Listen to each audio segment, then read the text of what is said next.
Bonjour. Vous serez bientôt plongé dans une belle histoire. Une histoire qui raconte de grandes et de petites choses et qui témoigne de notre passé.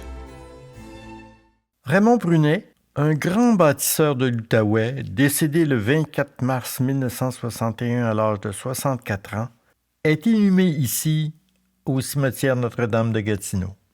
Son nom est associé à une compagnie de construction, Ed Brunet, qui a réalisé de nombreux chantiers qui ont façonné l'image de Gatineau et de ses régions.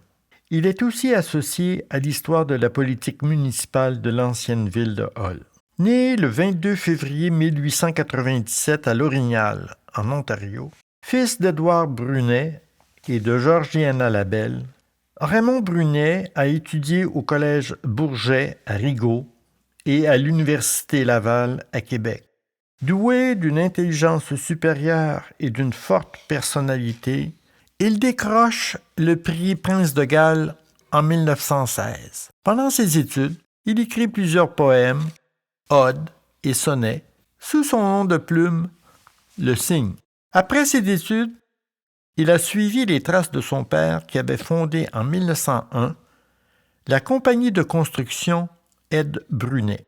Le 10 juillet 1922, Raymond épouse à Aylmer Violette Godmer. 6 enfants naîtront de cette union. Dans les années 20, Édouard cède les rênes de la compagnie à son fils Raymond. C'est alors que la compagnie parachève plusieurs projets de construction d'envergure. L'hôpital Pierre-Janet en 1936, la prison de Hull en 1938 et la fonderie de Hull en 1942. Petite anecdote. Après la construction de la prison de Hull, le gouvernement de l'époque est en pleine dépression et ne peut payer l'entrepreneur. Raymond Brunet refuse de remettre les clés et administrera lui-même le bâtiment pendant 2 ans. Il aurait été, d'après ce que l'on dit, le seul citoyen à posséder et administrer son propre bâtiment carcéral. Raymond Brunet était un avant-gardiste. Les chantiers de construction fermaient l'hiver. Mais pas pour Raymond Brunet, qui avait développé des techniques de chauffage pour les fondations afin de faciliter le mûrissage du béton. On l'avait d'ailleurs surnommé M. Winter, car les chantiers de construction de Ed Brunet fonctionnaient toute l'année, beau temps, mauvais temps, hiver comme été. Pas étonnant qu'il ait occupé les fonctions de président de l'Association canadienne de la construction en 1954. Il fut également délégué au Bureau international du travail à Genève. Plus qu'un entrepreneur, Raymond Brunet a marqué l'histoire de l'ancienne ville de Hull. Il a occupé le poste de maire de 1940 à 1948, à une époque où la ville jouissait d'une réputation peu enviable avec ses nombreux bordels et maisons de jeux illégales. La ville était d'ailleurs surnommé le Petit Chicago. Le 14 novembre 1940, Raymond Brunet convoque la presse pour annoncer qu'il fera la lutte au maire sortant, Alphonse Moussette. Le candidat dit vouloir donner une orientation nouvelle à l'administration politique municipale. Il souhaite trouver un remède définitif au problème du chômage dans la ville. Raymond Brunet promet aux électeurs la tenue d'une enquête sur la moralité à Hull. Le jour du scrutin, Raymond Brunet fait mordre la poussière au maire sortant. Le nouveau maire obtient une majorité dans chacun des 19 bureaux de scrutin. J'ai sollicité vos suffrages avec les meilleures intentions, avec un programme défini et destiné à redonner à notre ville le bon renom qu'elle n'aurait jamais dû perdre. Il n'y a pas de raison pour que nous ne reprenions pas notre réputation, a-t-il déclaré lors de son discours de victoire. Le maire Brunet ne perd pas de temps pour passer de la parole aux actes. En 1943, une enquête sur l'administration de la police est instituée.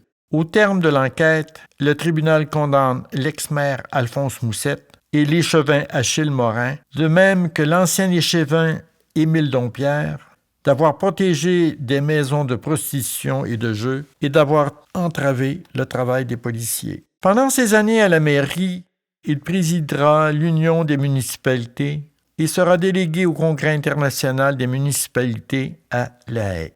Malgré sa condamnation, Alphonse Moussette convoite toujours la mairie de Hull. En 1947, il se présente contre le maire Raymond Brunet et ne perd que par 167 voix. L'année suivante, le maire Brunet décide de ne pas se représenter.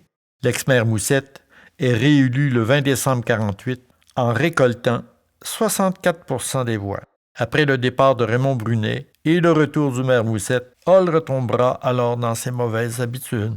De son côté, Raymond Brunet continue à vaquer à ses occupations à la tête de la compagnie Ed Brunet. Au cours de sa carrière, il a reçu plusieurs distinctions, dont l'Ordre de l'Empire britannique pour sa contribution dans le secteur de la construction auprès du gouvernement fédéral durant la Seconde Guerre mondiale. Il présidait les levées de fonds pour les bons de la victoire. En 1957, il a été aussi désigné citoyen de l'année par la Chambre de commerce de Hall. Sa pierre tombale incarne très bien l'homme droit et solide qu'il a été toute sa vie.